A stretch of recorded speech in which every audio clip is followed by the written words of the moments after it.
어제 여기 신도 한 분이 천부경을 해석을 한 것을 내인데 책을 갖다 주면서 한번 봐달라고 했는 것 같아요. 교종본인 것 같은데요. 그래서 내가 지금 뭐 그렇게 그 두꺼운 책을 읽을 시간도 별로 없고, 그래서 내가 옛날에 천부경을 한번 본 적이 있어요. 그 내용이 참 심오하고, 이게 그 굉장히 우리나라에서 그 전해오는 고대 전해오는 그 글인데, 전설에 의하면은 당군이 하늘의 뜻을 받들어서 천부경을 가지고 왔다 하는 이런, 그래서 한 5,000년 된 아주 오래된 그 글이고, 문자는 한문의 상형 문자 비슷한데 상형 문자는 아니에요.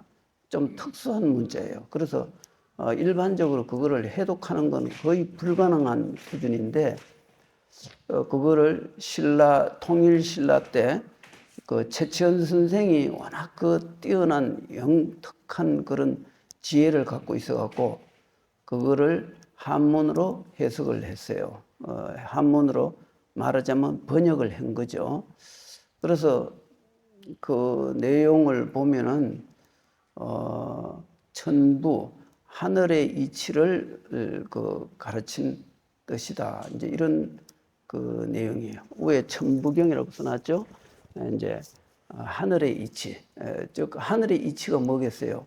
우주 자연의 원리를 밝혔다, 이렇게 보면 되죠. 그래서 저기에서는 크게 이제 당군이 강조한 것은 홍익 인간이다. 널리 인간을 이롭게 하는 법을 펴겠다.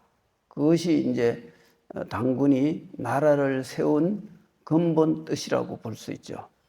그래서 나는 요거를 홍익 인간에다가 그 규정을 하는 것은, 물론 인간이 이 세상을 지배하니까 인간에다가 중심을 뒀지만은, 사실은 그 인간 중심적인 사고가 굉장히 위험하다는 것을 우리는 알아야 돼요. 인간 중심의 사고는 자연을 위배하는 수가 있어요. 근데 인간도 자연의 일부이기 때문에 자연의 뜻을 거스리면서 인간은 행복을 이룰 수가 없습니다. 그래서 진정한 그 행복은 자연과 합일이 되는 데서 이루어진다. 나는 이렇게 보는 거죠. 노자께서 그 자연의 이치를 쓰는 것은 무의자연이라고 그랬죠. 하염없는, 그 하염없다는 것은 끝이 없다. 무한대의 정신을 말하는 거죠. 무한대의 그 자연의 이치는 시작과 마침이 없잖아요. 그래서 무한대라고 말을 하죠. 그래서 노자의 무의자연의 이치와 이제 하늘의 천부의 이치, 하늘의 이치와 그 내용은 같다, 이렇게 볼 수가 있습니다. 결국은 이런 말이 있죠. 천심이 곧 민심이다 그랬거든요. 민심이 곧 천심이요, 천심이 곧 민심이다 그랬거든요. 사람의 마음을, 공동된 마음이 곧 하늘의 뜻이요, 하늘의 뜻은 곧 민심을 거스르지 말라는 뜻이 있다, 이렇게 되죠. 이거는 정치인들은 반드시 알아두어야 할 기본인데, 여기서 우리가 이 천부경을 보면은 여기 첫 구절과 마치 그 81자인데 글자는 그렇게 많지는 않아요. 우리 반야신경보다도 적고 대략 법성계 정도 되는 건데, 대충 이렇게 보면은 시작과 마침의 그 글이 가장 그 핵심인 것 같아요. 내가 대충 보니까. 중간에는 이제 우주 자연의 생성 원리 이런 걸 이제 밝혔기 때문에 그 중요한 것은 시작에 있습니다. 시작이 이렇게 돼 있어요. 일시무시일. 하나로 시작하지만 하나로 시작됨이 없다. 이거는 내가 해석하는 거고, 일반인들은 그런 해석을 하지를 않고 시작 없는 하나다. 하나로 시작하지만 그것은 시작이 없는 하나다. 이렇게 일반적으로 해석을 합니다. 그런데 이게 굉장히 난해한 글인데, 시작 없는 하나다라는 것도 뭐 이치에 어긋나는 건 아니지만, 우리가 좀 더 이 불교적, 즉 선적으로 해석한다면은 하나도 시작됨이 없다. 그러면은 요거를 완전히 불교적으로 이렇게 한다면은 이렇게 해야 돼요. 일시무시, 일종무종. 요거는 끝에 나오는 글이고, 요거 하나로 시작되지만 시작됨이 없고 하나로 마치지만 마침도 없다. 이렇게 하면은 선적으로 해석이 다 돼요. 선에서 보면은 그렇게 해석해야 되거든요. 이제 이게 일반 세속인들의 한문을 풀이한다면은 이제 아까 그 두 가지 해석이 되는데, 그래서 그러면 하나로 시작되지만 시작됨이 없다. 왜냐? 무시무종이니까 시작도 없고 마침이 없는 것이 이 법이거든요. 언제 시작이 있었습니까? 시작이 있으면 또 반드시 마침이 있는데 시작이 없으니 마침도 없다. 이렇게 이제 되는 거죠. 요거는 내가 늘 법문하는 속에 많이 나오죠. 그러면은 한경에서는 이렇게 말합니다. 무일무다다. 여기서는 하나로 시작됐다 그랬죠? 한경에서는 하나도 없고 많은 것도 없다. 우리 아까 요 영단에 법성계 할 적에 거기에 그렇게 나오죠. 일체적일, 하나와 많은 것이 둘이 아니다 그랬거든. 그러면 하나도 없고 많은 것도 없는 거죠. 왜냐하면 하나니 같으니까, 둘이 아니니까. 그래서 무일무다라 그래요. 하나도 없고 많은 것도 없다. 왜 그런가? 이 텅 빈 허공이 이게 많다 적다라는 개념으로 이해가 되겠습니까? 이해가 안 되죠. 그리고 이 큰 허공이 언제가 시작점이고 언제가 마칠 때인가요? 그러니 무시무종이 맞겠죠? 시작도 없고 마침도 없다.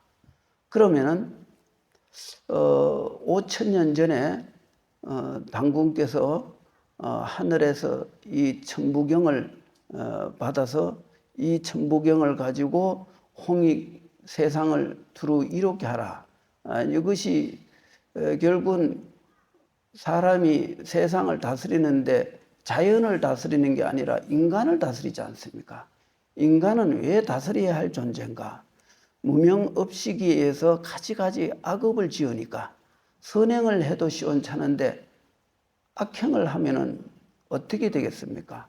세상이 험악해지고 하늘에서 벌이 떨어지죠. 천지자연이 뒤집어지고. 그래서 모든 만물은 자연스러운 그 방향으로 이렇게 흘러가는데, 물은 흘러가고 구름은 허공에서 지나가고, 봄 되면 나무가 잎이 푸르고 가을 되면 결실을 맺지 않습니까?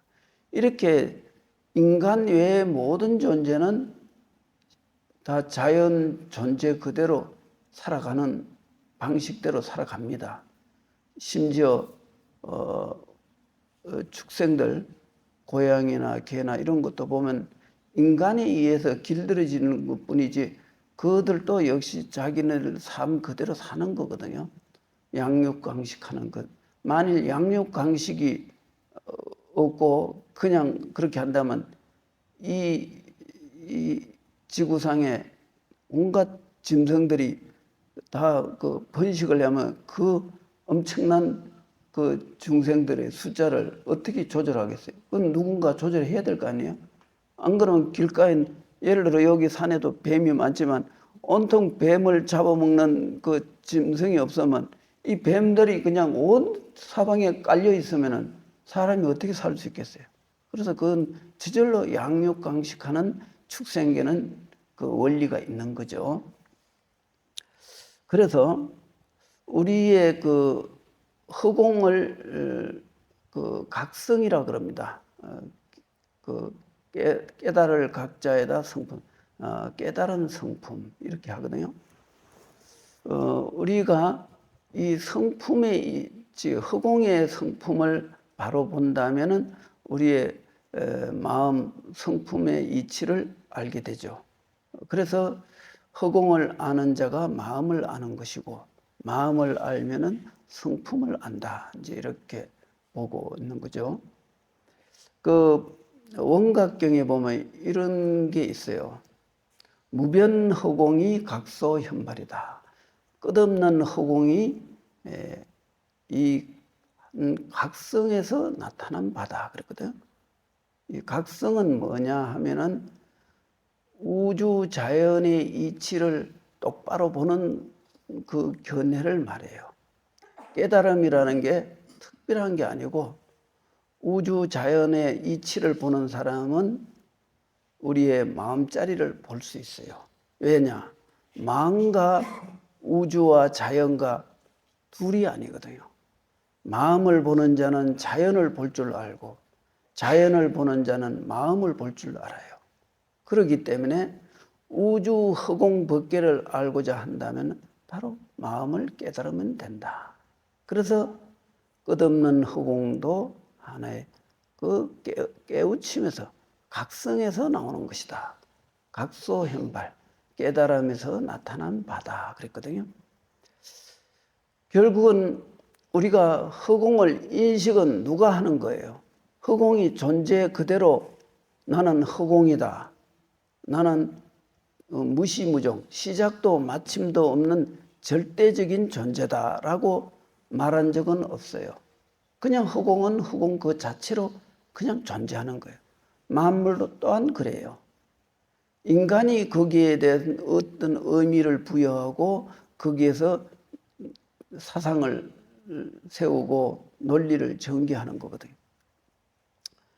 그렇다면은 우리가 우리 이 마음을 바로 깨우친다면은 허공의 성품도 깨우치게 된다. 그래서 이 지금 천부경의 이 그 해석이 왜 끝에 요 일자가 붙었는지는 내가 잘 모르겠어요. 그런데 그걸 붙였다 해서 크게 이치에 어긋나는 건 없어요. 봐봐요. 하나로 시작됐는데 그러면 이 하나가 뭔가요? 하나는 잘 알아야 돼요. 이건 조금 이따 해석하고. 하나로 시작됐지만 내가 해석하는 건 그래요. 하나로 시작되는 것도 없다. 이게 이제 선적으로 맞아요. 그런데 일반 속인들은 뭐라고 번역했냐면 하나로 시작됐는데 시작 없는 하나다. 이렇게 해석해요. 요거는 좀 한문은 원래 이 두세 가지로 번역이 가능한 건데 이렇게 해석하면은 뭔가 말이 좀 어색해요. 좀 매끄럽지는 않아요. 그래서 나는 요거를 편리하게 선적으로 해석하는 거예요. 하나로 시작되지만 하나로 시작되는 것도 없다. 그러면 이 하나는 필요가 없는 거예요. 그냥 일시무시, 일종무종. 하나로 마치지만은 하나로 시작했으니까 또 하나로 마치겠죠. 하나로 마치지만 하나로 마친다는 것도 없다. 이제 이렇게 되면 이 존재 그대로 자연을 그대로 자연으로 본다 이 뜻이 되는 거죠. 그러면 일시무시, 일종무종 이렇게만 보면 돼요. 그러면 뒤 일자는 붙이도 되고 붙이지 않아도 아무 상관은 없어요. 뜻으로 보면은. 그러면 여기서 이제 일을 알아야 돼요. 여기서 보면 무일무다라 그랬죠. 하나도 없고 많은 것도 없다. 그러면 하나다 많다 하는 건 뭐를 말하느냐 하면은 공간성을 말해요. 일체 세상의 모든 자연이니 뭐 나무, 숲, 뭐 물, 이 일체 만물은 얼마나 가지수가 많습니까? 이 지구상에 존재하는 그 땅 속에 사는 벌레하고 짐승들 뭐 온갖 것이 거의 이 지구상에 있는 만물들은 정말 많거든요. 근데 이거를 우주 공간으로 넓혀서 보면은 무한대로 이렇게 많은 존재들이 있잖아요. 그런데 그 많은 것과 여기 하나도 하나가 없으니 많은 것도 없다. 이렇게 했거든요. 그러면 일로 시작된다는 것은 여기서는 이런 존재를 말해요. 세상의 모든 게 한계가 있으므로 하나로부터 둘이 나오고 둘로부터 셋, 3, 4, 5, 6 이렇고 천억, 만, 몇 조, 몇 경 막 이렇게 나오는 거예요. 그럼 그 시작점은 하나로 봐야죠. 그럼 하나가 뭐냐? 바로 한 마음이에요. 한 마음. 한 마음에서 일체 마음법이 벌어진다. 이렇게 보면 되는 거예요. 그래서 일체 유심조란 말이 있죠. 모든 것은 다 한 마음에서 나. 일체 우주 자연의 만물이 다 이 한 마음에서 나타난 것이다. 그래서 이 한 마음의 작용으로 보는 거죠. 우리의 이 마음 작용이 모든 현상을 분별하지, 이 모든 현상들이 내가 현상이다, 만물이다, 존재다 이렇게 말한 적은 없어요. 그래서 하나다 많다 하는 것은 전부 인간의 사고 영역에 속하는 것이다. 그러기 때문에 하나와 많다는 그 분별심을 버리면은 어떻게 되느냐? 이 모든 현상들이 지금 이 순간에 나타났다 사라지는 저녁 연기와 이 아지랑이 모든 이 순간적으로 나타났다 사라지는 것까지 다 절대성으로 존재하는 것이다. 이렇게 보는 거죠. 여기서 말하는 절대성이라는 것은 상대에 의해서 나타난 현상을 절대로 보는 게 아니에요. 상대에 의한 그 절대는 그 절대마저 상대가 되기 때문에 상대에 의한 절대는 실제하지 않습니다. 그거는 인간이 그렇게 생각하는 거다. 도의 실체로 본다면은 존재 그대로 절대예요. 그렇기 때문에 여기서 많다는 것과 적다는 것도 차별이 없고 산과 물과 모든 인간과 만물이 본래 면목의 도리에서 본다면은 다 하나다. 이제 이렇게 보는 거죠. 그래서 이 천부경은 정말 일반 이 세속적인 책에는 이런 글이 그러니까 일반인들 철학서나 또는 여러 가지 불교 경전 외에는 이런 글이 없죠. 그래서 아주 특이한 글이에요. 그래서 나는 몇십 년 전에 우연히 천부경 원문을 보니 이 일시무시 일시무시 일종무종 이 부분이 이 천부경의 내용의 핵심은 여기 다 들었구나 하는 것을 내가 알았어요. 그 가운데는 그 뜻을 해설한 내용에 불과한 거예요. 모든 경전 보면 첫 구절에서 중요한 게 다 있어요. 예를 들어 3조 성찬대사가 지은 신신명이라는 걸 보면 신심불이요 불이 신심이다 이런 말이 나오거든요. 신심은 믿는 마음은 둘이 아니다. 둘 아닌 것을 신심이라 한다 그랬거든요. 옛 선사가 그랬어요. 신신명 그것도 꽤 긴 글인데 그 긴 글이 전부 내용이 중도불이를 설했거든요. 그런데 이 신심 불이요 불이 신심이니 단막 정의하면 통연 명백하다. 다만 분별심만 놓아버리면 탁 터져서 명백할 것이다 그랬거든요. 그러면 신심불이를 우리가 바로 알아야 되는데 믿는 마음은 둘이 아니다 그랬거든요. 여기서 우리는 흔히 부처님을 믿느냐 하나님을 믿느냐 뭐 이런 차원에서 신앙적인 차원으로 보죠. 그러면 그거는 그 삼조 성찬대사가 말한 신심의 뜻이 아니에요. 여기서 믿을 신, 마음심, 신심, 이 마음을 믿는다. 그러면 이 마음이 뭡니까? 마음은 일체 유심조의 도리거든요. 그렇기 때문에 신심은 불이다. 그 인간의 모든 상대적 견해를 떠난 것을 믿음이라고 한다는 거죠. 그래서 이 불교 부처님의 가르침에 의한 그 올바른 믿음이란 둘이 아닌 이치를 바로 보는 것이다. 이렇게 돼 있고, 그 신심의 장문의 글도 결국은 첫 구절에서 다 뜻이 있고 그 나머지는 그 중도 불이 사상을 쭉 설명했는데 그 내용이 너무나 좋아서 엄청나게 좋은 거예요. 내가 초반에 그 큰마음 여기 법회에서 내가 그 신심명 강의를 한 며칠 걸려서 내가 한 적이 있어요.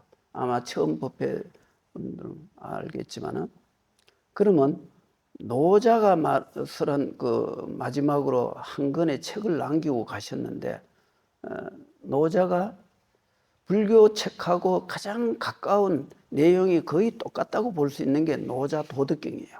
노자는 부처님과 동시대 사람이에요.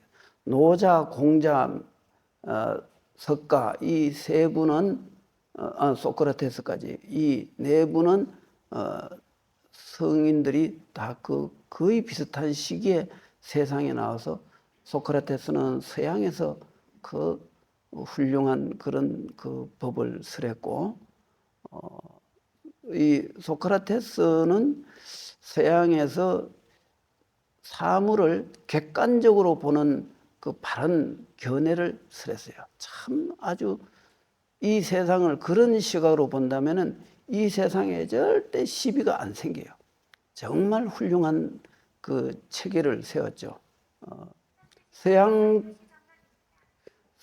철학은 소크라테스의 그 철학으로 모든 그 철학이 발전됐다 이렇게 볼 수가 있죠. 그런데 그 철학을 응용하지는 않았어요. 그냥 사상적으로만 발전시킨 거예요. 그러니 그것이 나중에 헤겔 쪽에 와서 이제 변정법으로 이제 해설을 한 건데, 그 서양 철학은 인간성의 그 근본을 제대로 밝히지를 못했기 때문에 거기서 큰 성인이 나오지를 못해요. 근데 노자의 그 도덕경 그 내용을 보면은 우리 선종의 그 뜻과 일체가 됩니다. 그래서 특히 그 노자 도덕경을 읽어보면은 건강경 사상하고 딱 일체가 돼요. 그래서 참 훌륭한 책이라는 걸 내가 느꼈는데, 도덕경도 첫 구절이 참 중요해요. 도가 도, 비도, 명가 명, 비명 이렇게 첫 구절이 나오는데 요 구절이 가장 핵심이에요. 그 이치만 바로 보면은 도덕경 전체의 흐름이 그 맥락에서 이어지고 있다는 걸 알 수가 있어요. 도가도 비도, 도라고 한다면 그것은 도가 아니다. 사물에 이름을 붙이면 그 이름이 실제에 대한 이름이 아니다. 명가명이라고 하면 비명이다. 이름이 아니다. 그랬거든요. 단 두 구가 엄청난 그 우리의 그 도의 세계를 정확하게 표현했다. 이렇게 볼 수가 있죠. 마찬가지로 우리 요 천부경에도 일시 무시일, 그리고 그 천부경 끝에는 또 일종 무종일. 이것이 시작과 끝. 어째 보면은 법성계가 법성원륭무이상 이렇게 되죠. 법의 성품은 원륭에서 두 가지 상이 끊어졌다. 그것은 바로 도덕경의 압구절과 같고 신심명의 신심불이요 불이신심이란 말과 일체가 되는 거예요. 그리고 여기 천부경의 일시무시일하고 같은 뜻이 되버려요. 모든 성인들의 가르침은 다 뜻은 같은 방향으로 흐른다. 이렇게 볼 수 있죠. 법성계 끝에는 구례 부동 명이 불이거든요. 한문으로 보면은 본래부터 구례 부동 움직이지 않는 것이니 그것을 이름하여 부처라 한다. 이랬는데 그러면은 그 불법이 되죠. 끝에 구례 끝자가 불자가 되고 법성계 시작은 법성으로 되잖아요. 그러면 불법이 되잖아요. 불법을 이렇게 법으로부터 해석해갖고 불로 끝난 거죠. 부처의 본래 정신이 이렇다. 이런 게 법성계예요. 나는 부처님 그 경을 해설한 것 가운데 법성계만큼 위대한 압축된 불교의 핵심을 이처럼 압축된 그 경은 그 글은 없다고 보아요. 정말 훌륭한 글이거든요. 물론 그 중간에 뭐 견해를 달리하는 한자가 있지만 그것도 해석을 그렇게 하면 돼요. 지키지 않는 것과 여의지 않는다는 걸 같이 보면 돼요. 사실은 왜냐하면은 우리가 흔히 지킨다는 것은 내가 뭔가 주제와 대상을 둘을 놓고 나는 이거를 굳건히 지켜야 된다. 우리가 세상에서 이런 말이 있죠. 보존할 보자에다 지킬 숫자. 뭐를 보존하고 지키느냐. 우리의 전통적 가치를 지켜야 되잖아요. 우리의 전통적 가치가 뭡니까? 당군의 홍익인간이죠. 홍익인간은 당군이 이 세상을 건립한 이념이 해당되는 거예요. 학교에도 보면 국민학교든 뭐 대학교든 학교 건립 이념이 있고 또 그 건학 이념이라는 게 있잖아요.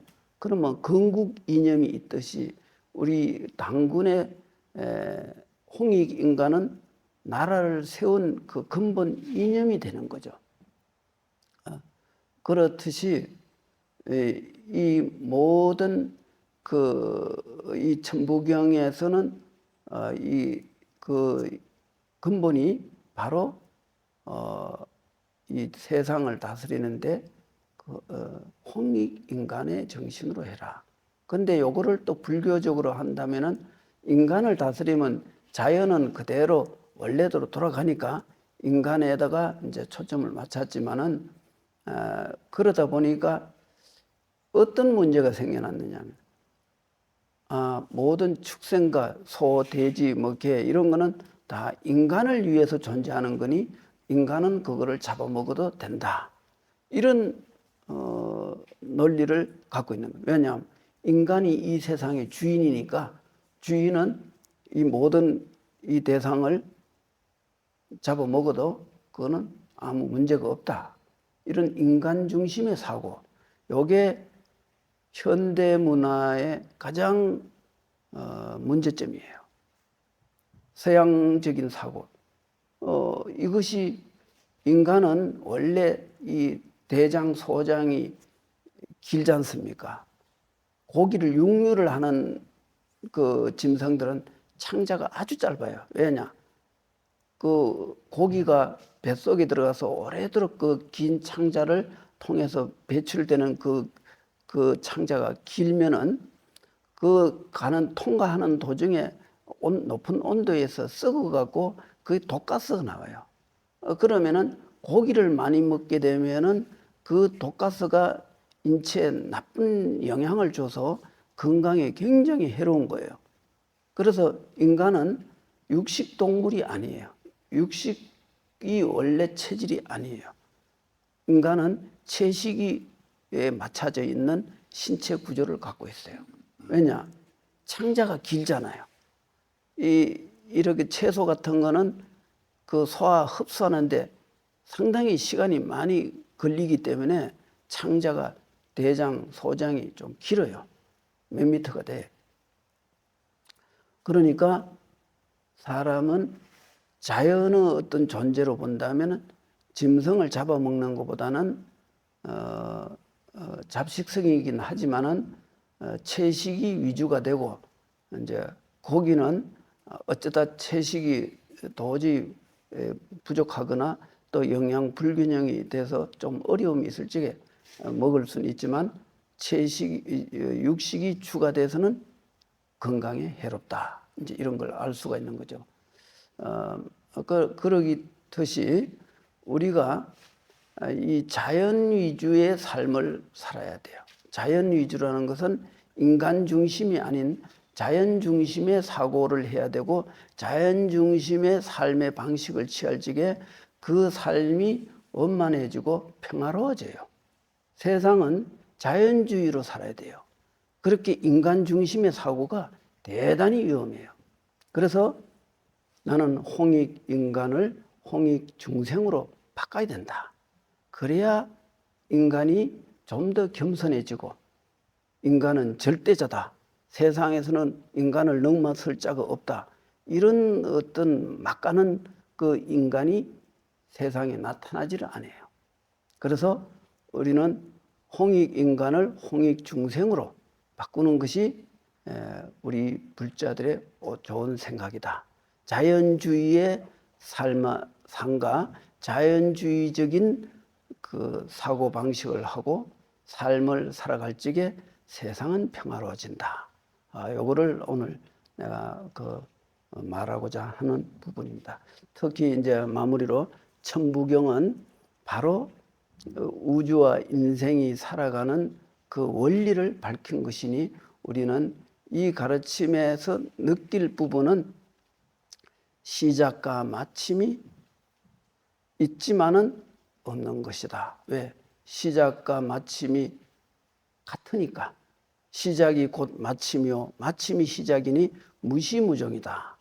이런 뜻으로 이해를 하면은 천부경에 대한 핵심을 이해했다. 이래 볼 수 있겠습니다. 자, 오늘 요거로 마치겠습니다. 성불하십시오.